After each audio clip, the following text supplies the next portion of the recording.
Meus amados irmãos,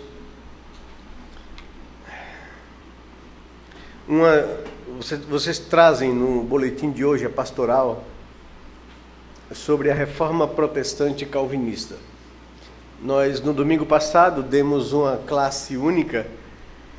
Fomos falar um pouco da reforma, visto que no sábado retrasado, no dia 31 de outubro, se celebrou os 498 anos, desde que Deus usou um monge de uma ordem agostiniana para desencadear esse movimento de avivamento espiritual que aconteceu no século XVI, que mudou a cara da igreja cristã e trouxe de volta parte dela a palavra de Deus.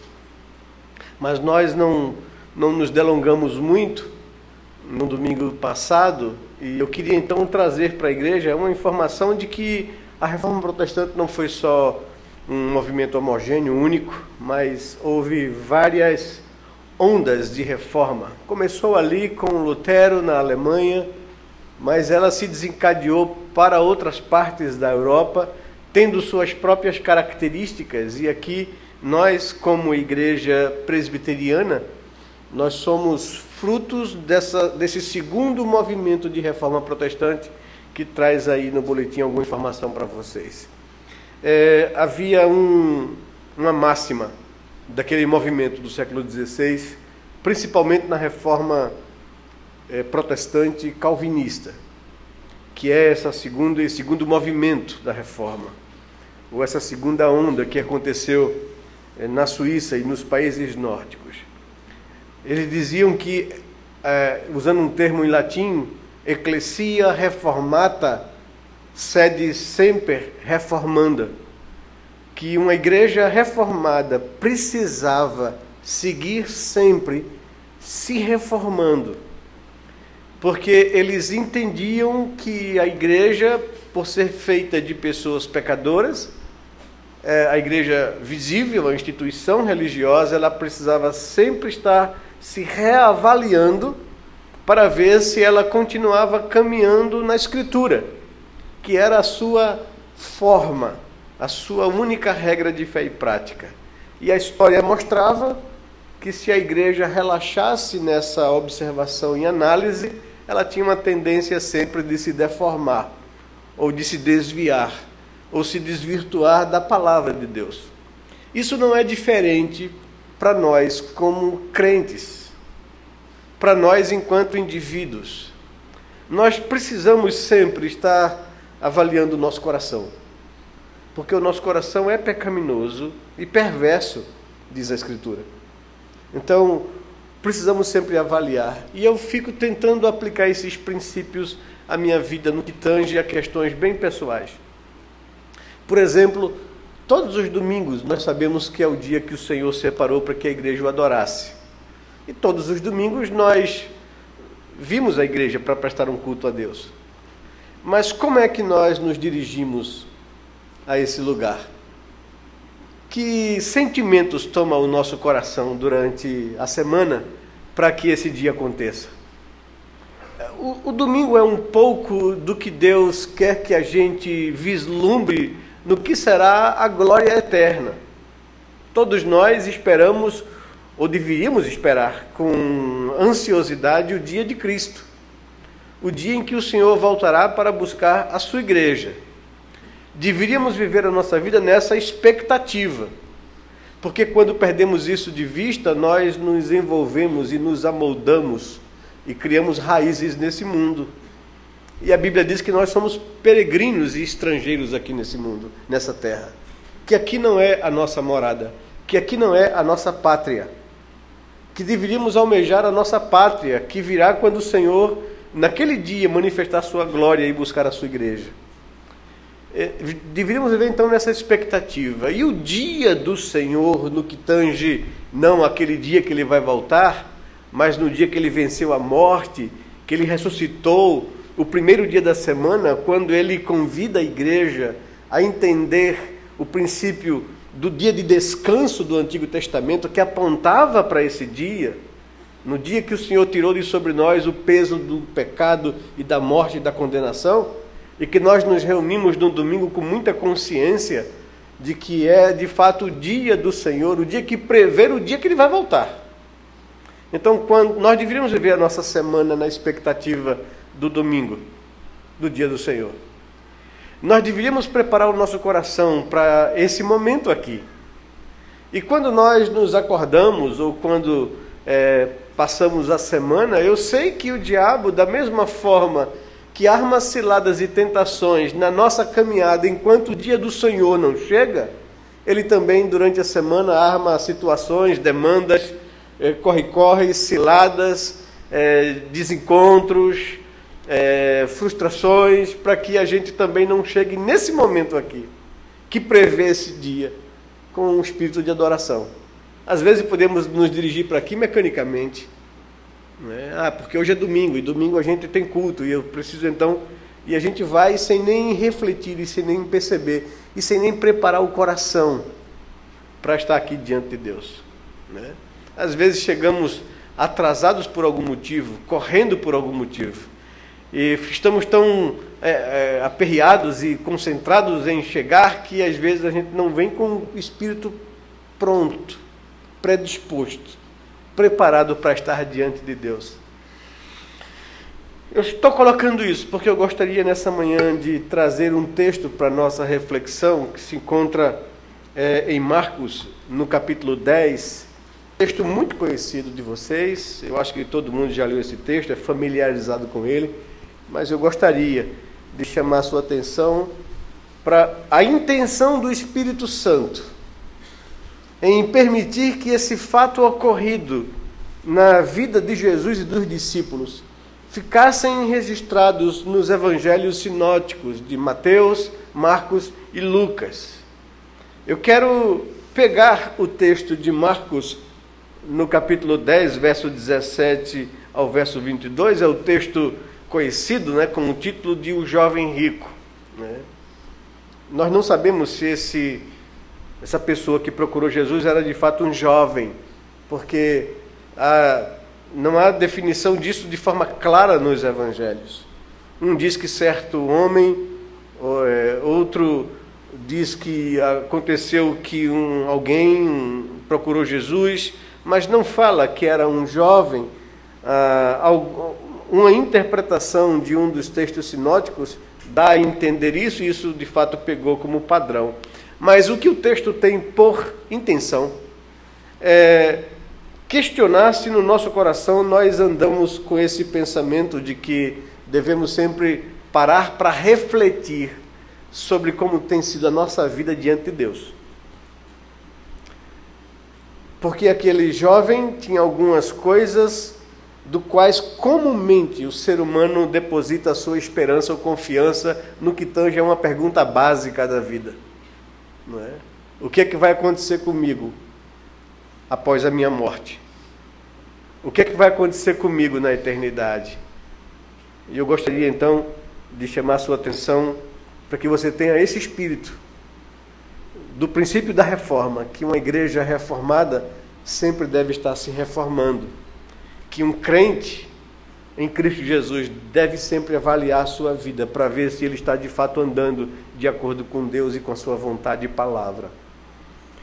Então, coloque o seu coração diante de Deus, como o presbítero Severino colocou aqui. Coloque-se diante da palavra de Deus como espelho, para que o Senhor possa investigar e examinar o seu coração nesta manhã de hoje. Diz o texto da palavra de Deus no verso 17, que pondo-se Jesus a caminho, correu um homem ao seu encontro e, ajoelhando-se, perguntou-lhe: Bom mestre, que farei para herdar a vida eterna? Respondeu-lhe Jesus: Por que me chamas bom? Ninguém é bom senão um, que é Deus. Sabes os mandamentos: não matarás, não adulterarás, não furtarás, não dirás falso testemunho, não defraudarás ninguém, honra a teu pai e a tua mãe. Então ele respondeu: Mestre, Tudo isso tenho observado desde a minha juventude. E Jesus, fitando, o amou e disse: só uma coisa te falta. Vai, vende tudo que tens, dá aos pobres, e terás um tesouro no céu. Vem, então vem e segue-me. Ele, porém, contrariado com esta palavra, retirou-se triste, porque era dono de muitas propriedades. Deus bendito, Pai de amor e misericórdia, nos achegamos diante do Senhor nesse dia de hoje para buscar a Tua face, para adorar o Senhor, para cantar Tuas grandezas, Tuas virtudes, Tuas maravilhas.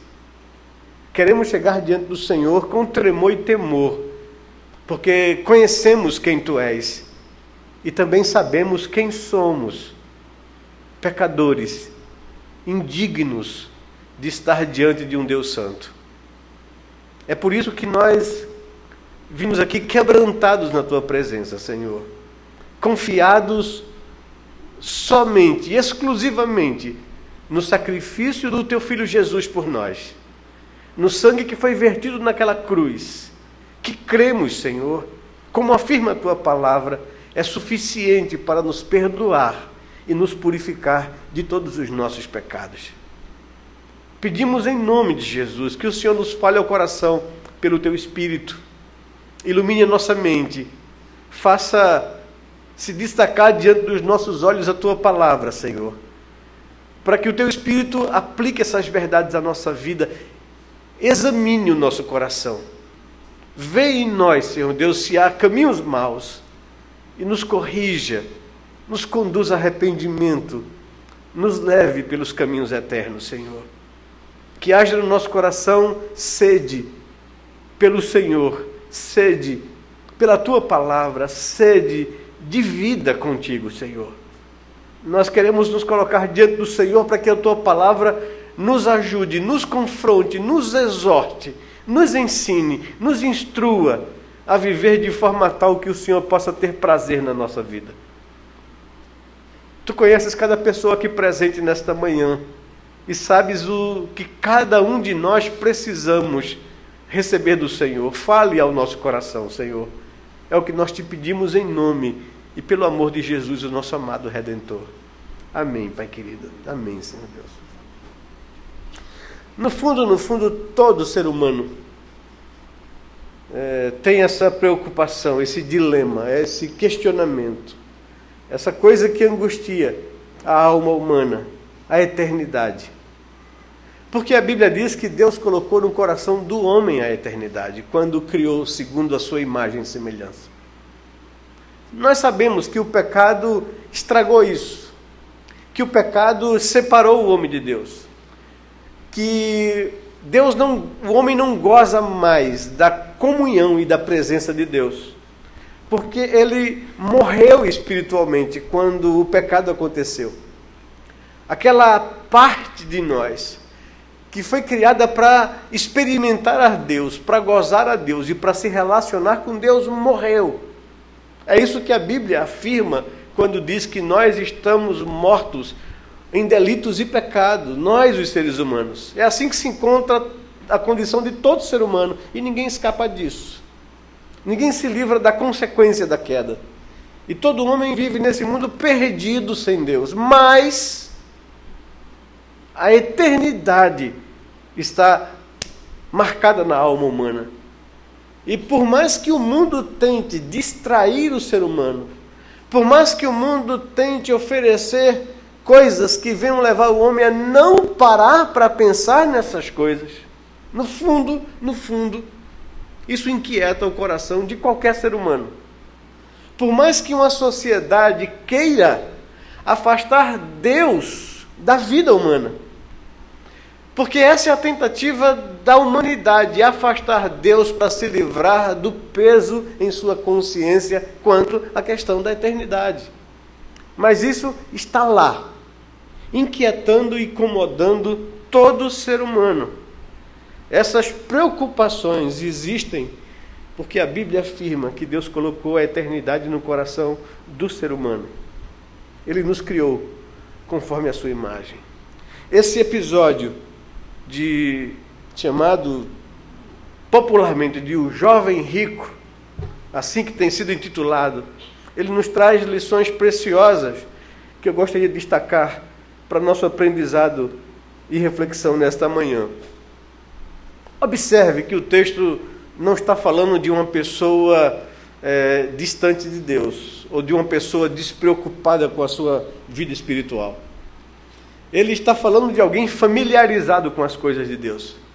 Isso significa dizer que a gente precisa sempre, quando for estudar a palavra, lê-la, se aproximar dela, a gente pergunte e questione: Senhor, qual a tua intenção, ou qual a intenção do Espírito Santo de Deus, quando inspirou os apóstolos Mateus, Marcos e Lucas a registrarem essas coisas? O que é que o Senhor tem por intenção? O que é que o Senhor quer falar comigo nesse dia sobre esse texto? Onde o Senhor quer me levar na minha caminhada espiritual?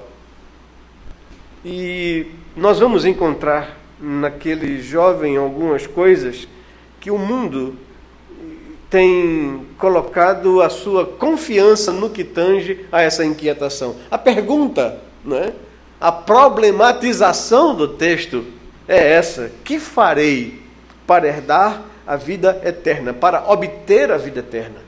Será que há alguma coisa que possa ser feito por nós, por mim? É essa a pergunta, é essa a inquietude, é esse o dilema que estava naquele homem. E eu queria que você entendesse de fato e definitivamente uma coisa. Quando esse texto foi escrito e da maneira que é colocado, essa pessoa não era alguém alheio à vida espiritual, nem à vida de Israel. Ele era um israelita. Ele era alguém familiarizado com a religião de Israel. Ele era alguém familiarizado com a Bíblia. Ele era uma pessoa sincera. E ele era uma pessoa bem-sucedida na vida. Ele tinha sinceridade na alma, ele tinha religiosidade prática, e ele tinha resolvido coisas que nós gostaríamos muito de resolver na nossa própria vida, que era uma boa condição financeira. Mas em absoluto, nada disso lhe trazia segurança e paz ao coração. E o mundo tem posto confiança nessas coisas, e às vezes nós também. E é sobre isso que eu queria que você se colocasse diante da palavra de Deus, como espelho nesta manhã. Eu gostaria de destacar essas características, de trabalhar um pouco com vocês sobre elas, que aquele homem apresenta, que há também em todos nós, na busca de responder essa dúvida que angustia o coração da humanidade, do qual às vezes depositamos confiança nessas coisas. Em primeiro lugar, aquele homem era uma pessoa sincera, com suas dúvidas, com seus dilemas, com suas crises existenciais. E sinceridade é uma virtude que todos deveriam ter. Observe as atitudes daquele homem. Ele corre ao encontro de Jesus, ao saber que Jesus estava na cidade. Isso manifesta vontade de querer resolver esses dilemas da alma. Ele, quando se encontra com Jesus, ele ajoelha-se diante dele, demonstrando humildade, se humilhando diante do Senhor.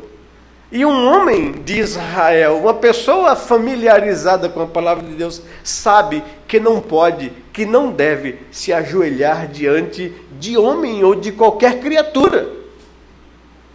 A atitude dele demonstra a terceira coisa que acontece nele quando se aproxima de Jesus, que ele o chama de bom mestre. E a resposta de Jesus é interessante. Bom só existe um, você sabe, que é Deus. O que Jesus está querendo colocar para ele é: você está reconhecendo quem eu sou. E aquele homem correu ao encontro de Jesus, mostrando vontade de querer resolver esse seu dilema de alma. Ele se ajoelha, se humilha diante de Jesus, e ele chama Jesus de bom mestre, reconhecendo quem é, diante de quem ele está. Observe também a preocupação daquele homem. A pergunta dele, a inquietação da alma dele é: há alguma coisa que eu possa fazer para obter a vida eterna? E essa não pode ser um questionamento ou uma pergunta estranha a mim ou a você, mesmo que nós conheçamos a graça de Deus.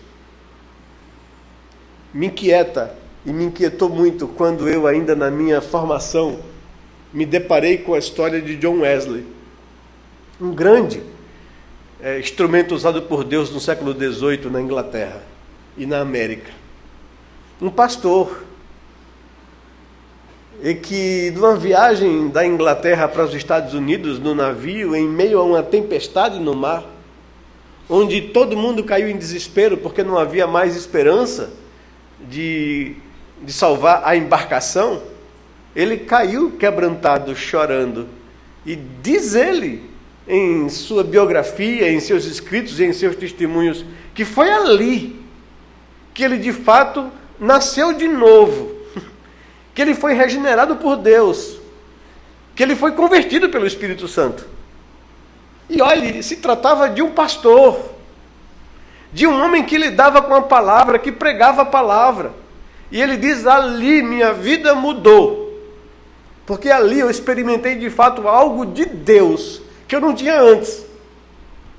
Eu era familiarizado com a Escritura, eu estudei teologia, eu fui ordenado ministro e pastor, eu pregava a palavra de Deus, mas a minha conversão aconteceu numa experiência dramática na minha vida, do qual Deus me convenceu de que eu estava muito familiarizado com as coisas espirituais. Eu fui criado nisso, cresci nisso, mas ainda não tinha experimentado aquilo que minha alma precisava experimentar: paz, segurança, certeza de vida eterna.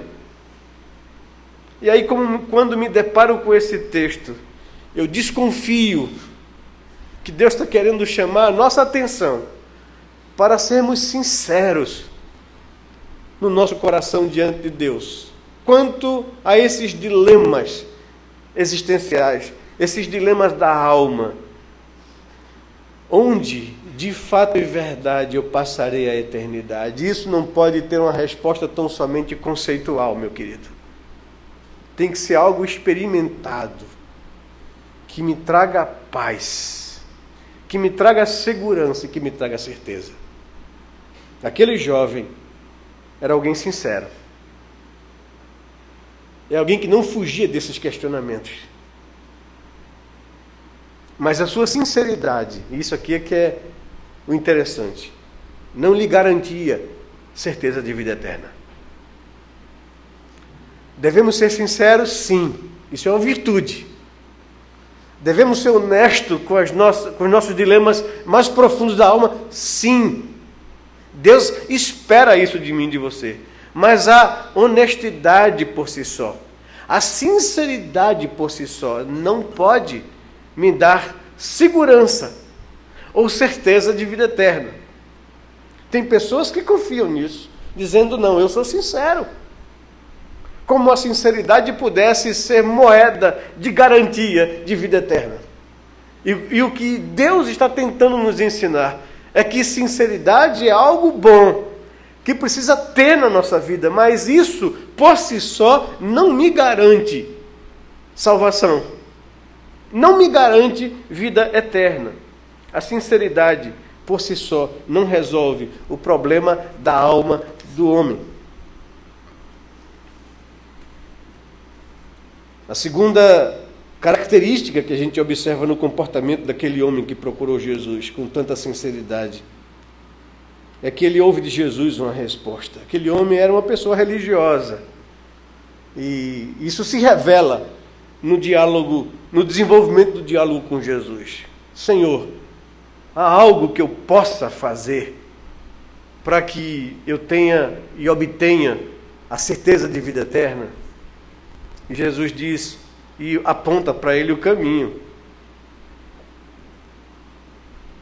ser religioso, ter temor de Deus, porque é isso que é ser religioso, levar Deus em consideração e buscar agradá-lo. Por que nós devemos temer a Deus? Por que o homem deve temer a Deus? Jesus responde a isso dizendo: não há um bom senão um que é Deus. Todos os seres humanos são pecadores. Todos os seres humanos estão destituídos da glória de Deus. E só Deus é bom. Então por isso o homem deve temê-lo. Por isso o homem deve buscá-lo. Por isso o homem deve se chegar diante dele com o coração quebrantado e humilde. Jesus lhe apontou onde ele poderia encontrar a vida eterna. Conheces os mandamentos, ou seja, conheces a palavra. E aí eu me lembro do texto que João registrou no seu evangelho, no capítulo 5, no verso 39, quando Jesus orienta os seus ouvintes dizendo: examinem a Escritura, porque é nelas que vocês vão encontrar vida eterna, porque elas dão testemunho de mim. Então o Senhor está apontando onde é que ele vai encontrar resposta à sua pergunta, à indagação e ao dilema da sua alma. Olha a Escritura. Você conhece a Escritura? Conhece a vontade revelada de Deus? Conhece o que Deus propôs para o homem viver, crer e praticar?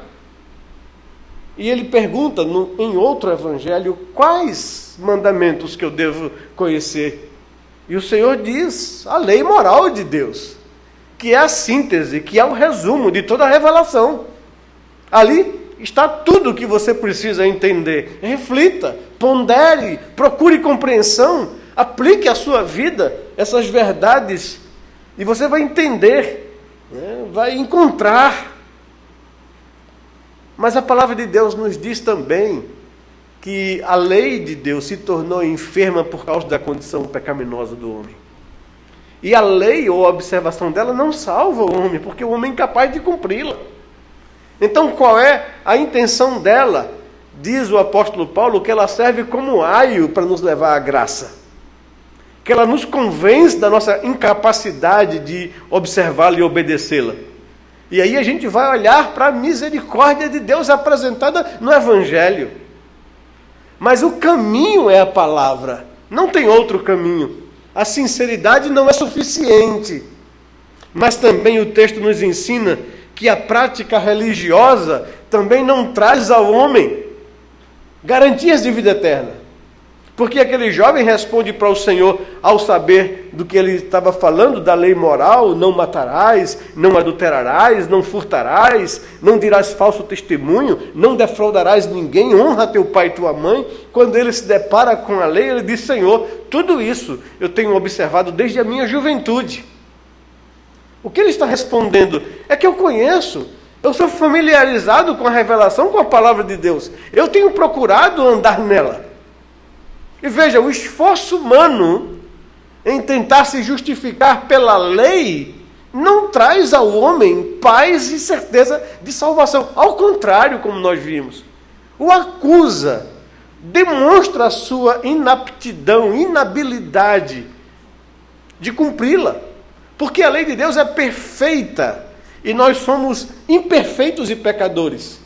Porque não adianta eu observar 9 mandamentos, mas pecar em um. O apóstolo Paulo diz: eu tinha uma falsa garantia, como um religioso zeloso fariseu, de que eu via os mandamentos, eu não caía na primeira tábua, porque eu não tinha deuses diante de mim, na compreensão dele.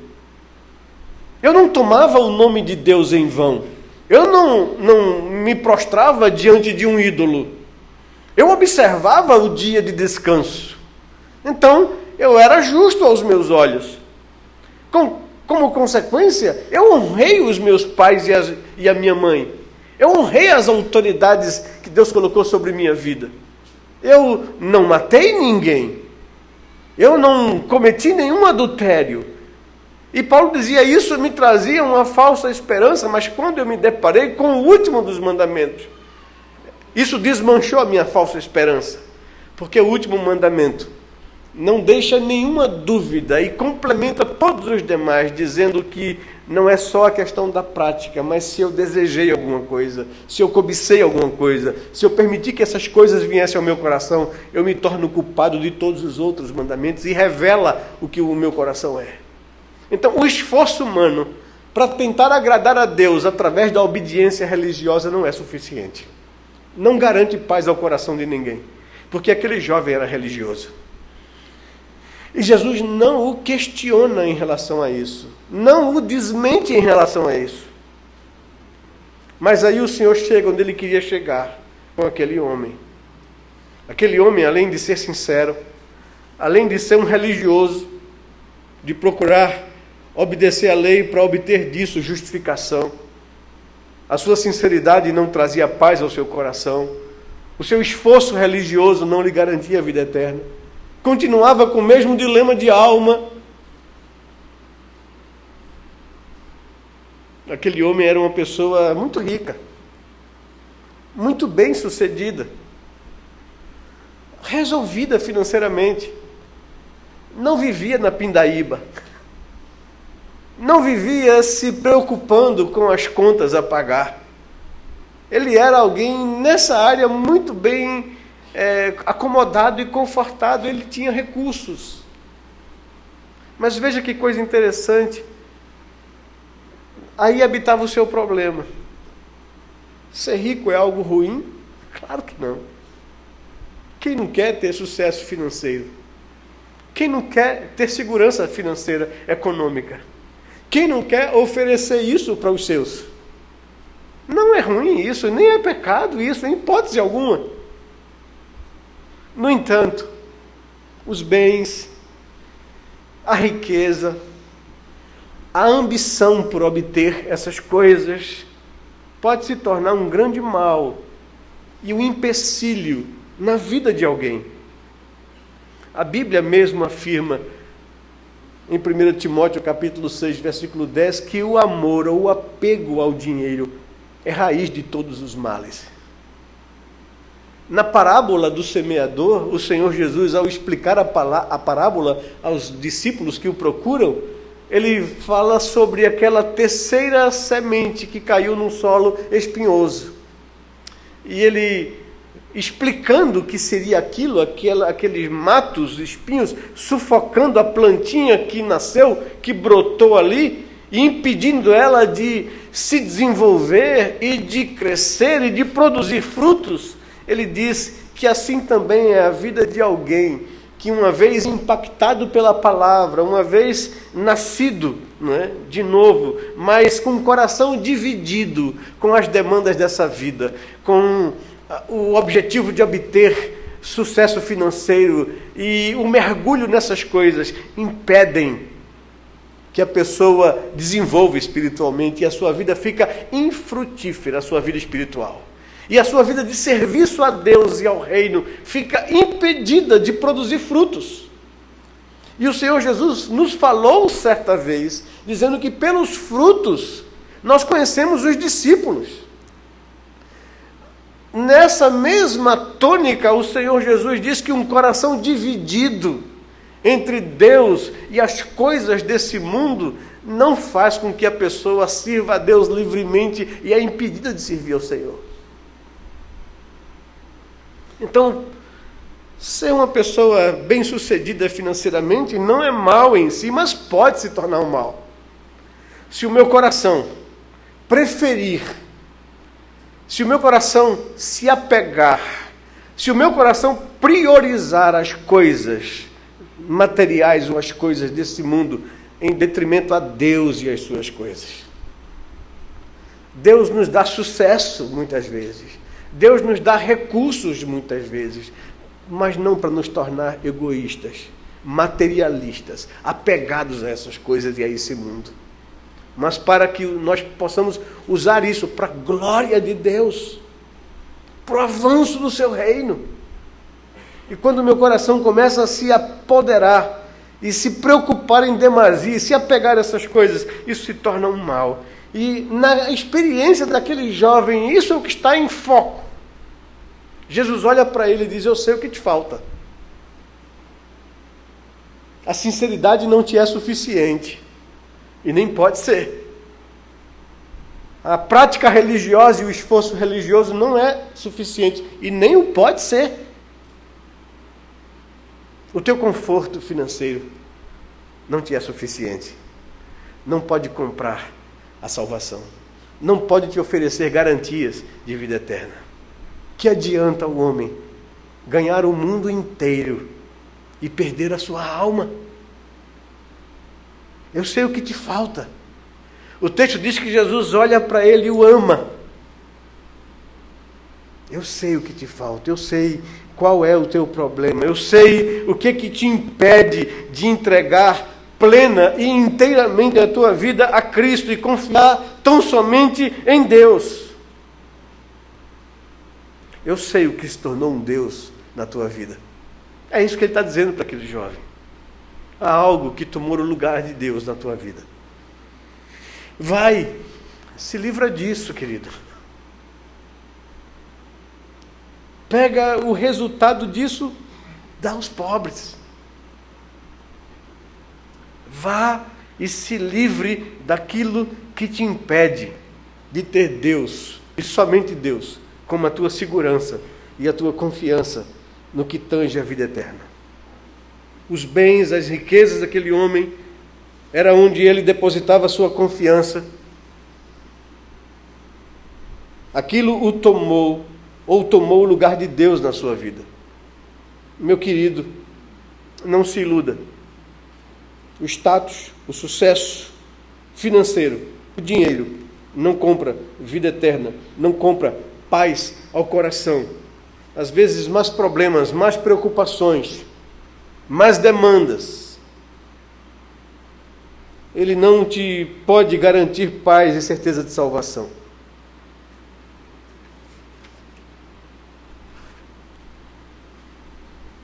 E eu pergunto a você, aplicando essas verdades aqui à nossa vida, pode ser que não seja dinheiro que te prende, mas será que alguma coisa te prende?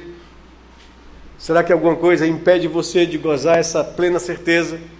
Será que você está colocando algumas coisas como confiança na sua vida, como esperança? A pergunta pode ser feita de outra forma para você. Você tem paz no seu coração quanto a essa questão da vida eterna? Você tem segurança quanto a isso, com honestidade de alma? Eu não estou falando se você nasceu na igreja, ou se você está familiarizado com isso a sua vida toda. Não é disso que eu estou falando. Eu estou falando da alma, do íntimo, do coração. Não fugir de um questionamento como esse. Não ter medo de perguntar a Deus isso. Não ter medo de se olhar no espelho e perguntar a si mesmo: o meu coração descansa paz enquanto isso? A minha confiança está baseada em quem ou no quê? Ou será que há algo na minha vida que tomou o lugar de Deus na minha caminhada? Vejam só, o exemplo mais triste quanto à vida espiritual é o povo de Israel. A religiosidade de Israel, que foi o empecilho para impedir aquelas pessoas de confiarem e seguirem plenamente a Cristo. Enquanto na nossa liturgia líamos aqui um texto de Mateus, que falava que os fariseus mandaram seus discípulos a Jesus com um questionamento a fim de prová-lo, ou a fim de que eles deslizassem suas palavras. E eu fiquei lendo aqui, quando o texto estava sendo lendo congregacionalmente, eu fiquei assim assustado com o texto. Eu nunca tinha reparado com detalhes isso. O mesmo argumento que Nicodemos usou para Jesus naquele encontro pessoal é o mesmo argumento que os fariseus mandaram que os seus discípulos fossem a Jesus para questioná-lo, para pegá-lo em alguma falta. Mestre, nós sabemos que tu és de Deus, que tu és comprometido com a verdade, e que o Senhor não teme homem nenhum. Queríamos saber do Senhor se devemos pagar tributo a César. Vejam bem, eles afirmam uma fé uma falsa segurança. Eles estavam familiarizados com isso. Nicodemos vai a Jesus para dizer que nós, os fariseus, sabemos quem tu és. Porque pela palavra revelada, o Messias teria poderes para realizar o que tu realizas, comprovando a sua messianidade, comprovando a sua autenticidade como sendo aquele que Deus prometeu. Sabemos quem tu és, mas apesar desse conhecimento religioso, o coração deles estava perdido por falsa certeza. E precisamos ser honestos com a gente mesmo. Se há alguma coisa que tem te impedido, meu querido, de entregar tua vida a Cristo e confiar plenamente nele? Será que tem coisas em tua vida onde você tem depositado sua confiança, sua esperança, sua felicidade?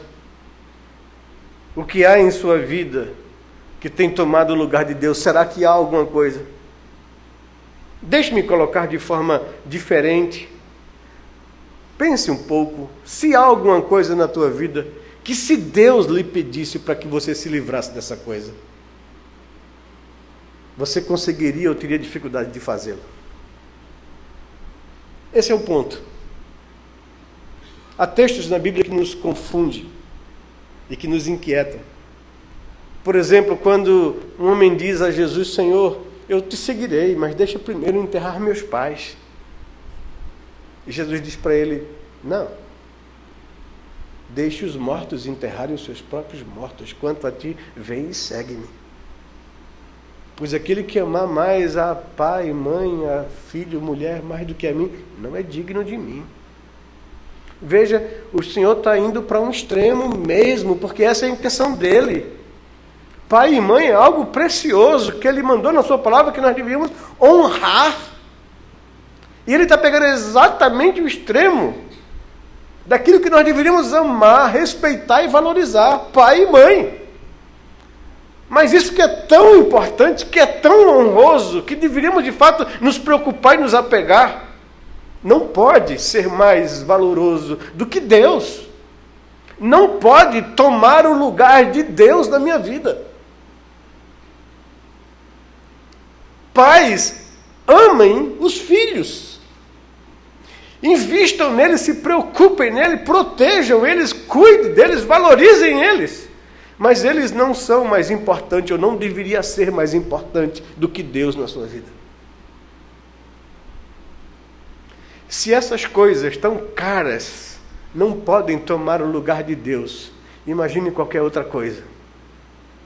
E a pergunta continua aqui para você. Será que há algo na sua vida que, se Deus pedisse para você abrir mão dessa coisa, você teria dificuldade de fazê-lo? É isso que está em jogo ali. Jesus disse para aquele homem: eu sei o que te falta.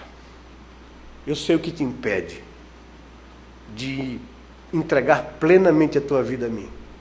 Se livre disso e você terá um tesouro nos céus. Se livre disso e você terá paz no coração e certeza e segurança da vida eterna. Confie em mim, somente em mim, e você terá essa certeza no seu coração. Quais, meus queridos, são as coisas que têm impedido você de receber essa vida, essa certeza, essa paz e essa segurança? O Senhor Jesus te convida, como convidou aquele jovem, a tomar uma decisão, a ter uma atitude na sua vida. A abrir mão no seu coração, se há alguma coisa que lhe impede. Assim como convidou aquele homem, ele convida você a abrir mão dessas coisas, ou dessa coisa, e crer nele, e confiar nele, e segui-lo. Você não quer fazer isso nesse momento? Você não quer ser sincero com você e com Deus nesse momento? E eu queria dizer para você aqui, não saia daqui como aquele homem saiu daquele encontro. A Bíblia diz que ele saiu contrariado, que ele saiu triste, que ele saiu infeliz, porque não conseguiu abrir mão dos seus bens, da sua riqueza. Aquilo para ele foi mais valioso do que Deus. Que não seja essa a minha história nem a sua, meu querido. Ele quer mudar a minha vida e a sua vida. Ele quer que você confie somente e plenamente nele. Ouse largar as coisas que têm te impedido de gozar uma vida profunda e plena com o Senhor. Eu queria convidar você a ficar sós com Deus nesse momento, a baixar sua cabeça, a buscar a Deus em oração, a dizer isso para o Senhor: Senhor, eu me julgo uma pessoa reformada ou transformada pelo Teu Espírito. Me ajude a seguir sempre, reformando, analisando, avaliando, ou revendo a minha vida, o meu coração. Se há coisas que eu tenho me apegado mais do que o Senhor, se há coisas que eu tenho substituído, ou colocado sobre essas coisas minha esperança, minha felicidade, meu gozo, meu prazer. Tenha misericórdia de mim, Senhor Deus. Eu queria me livrar disso. Queria entregar em Tuas mãos, para ter do Senhor e somente do Senhor a paz necessária. Pai querido e Deus amado, olha para cada vida aqui presente nesta manhã. Tem misericórdia de nós, Senhor. Carregamos dentro de nós um coração tão vil e pecador, que às vezes se segura em falsas esperanças, mesmo conhecendo a verdade. E quando nós nos deparamos, Senhor Deus, temos um coração que está nos enganando a nós mesmos. Queremos avaliar o nosso coração, queremos ver se o nosso coração se tem apegado a coisas no lugar do Senhor, a pessoas no lugar do Senhor, a projetos no lugar do Senhor. Seja lá o que for, que esteja nos impedindo de gozar uma vida plena, uma certeza de alma, uma felicidade resultante da experiência da salvação com o Teu Espírito. Senhor Deus, queremos em nome de Jesus ser sincero contigo, para chegar e expor para o Senhor a agonia da nossa alma. Aprender que nossa religião, que a tradição que recebemos, por si só não é suficiente para nos dar essa garantia. Precisamos abrir mão das coisas que nos têm impedido de viver essa vida contigo. Age no coração dos meus irmãos, dos amigos aqui presentes. Nos convença, nos humilhe, coloque em nós a vontade santa de querer viver a vida e confiar plenamente no Senhor somente. Não queremos viver de aparência para as pessoas, queremos viver para o Senhor. Abençoa, pois, a nossa vida e fala ao nosso coração, Senhor. Leva-nos a tomar uma decisão séria se encontrarmos qualquer coisa que o Teu Espírito nos aponte, que precisamos livrar-nos dela. Para a glória do Teu nome, para o bem das nossas almas, nós Te oramos assim em nome de Jesus, Pai. Amém. Amém. Fiquemos de pé e recebamos a bênção do Senhor, irmãos. Que a graça do nosso Senhor e Salvador Jesus Cristo, que o amor de Deus, o nosso Pai, que a comunhão e as consolações do Santo Espírito sejam sobre vós, irmãos, e sobre todo o povo de Deus espalhado na terra, agora e sempre, Senhor.